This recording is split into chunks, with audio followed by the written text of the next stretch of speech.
Hi welcome to Rama Telugu కథలు. ఈరోజు పొడుపు కథ వచ్చేసి ఇల్లంతా తిరిగి మూల కూర్చుంటుంది.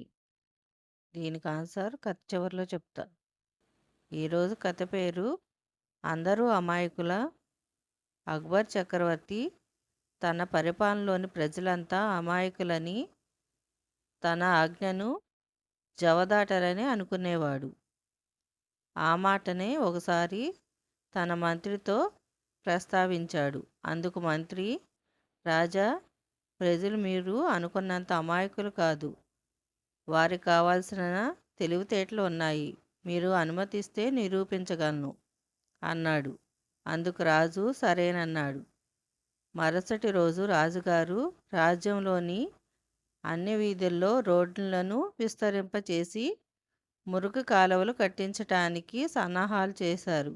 కాబట్టి ఎవరి ఇళ్ల స్థలం రోడ్డుని వినియోగించబడుతుందో వారి స్థలానికి ఖరీదు కట్టి మూల్యం చెల్లిస్తారని చాటింపు వేయించాడు మంత్రి.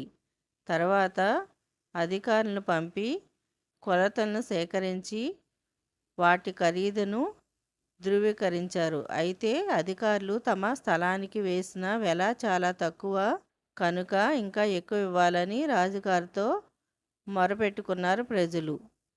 ఆ సంఘటనను రాజుగారు ప్రత్యక్షంగా చూశారు.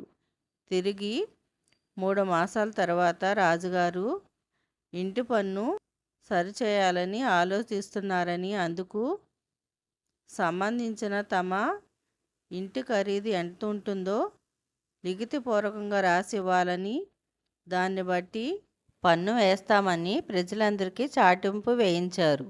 ప్రతివారు తమ ఇంటి స్థలం విలువ బాగా తగ్గించి రాసి ఇచ్చారు. ఏ స్థలానికి ఇంతకుముందు ఎక్కువ విలువ ఉన్నది గనుక నష్టపరిహారం ఎక్కువ కావాలని మొరపెట్టుకున్నారో అదే స్థలానికి చాలా తక్కువ విలువ కట్టి ఇచ్చారు. ఈ 2 సంఘటనలు ప్రత్యక్షంగా చూసిన రాజుగారు అవాక్కయ్యారు.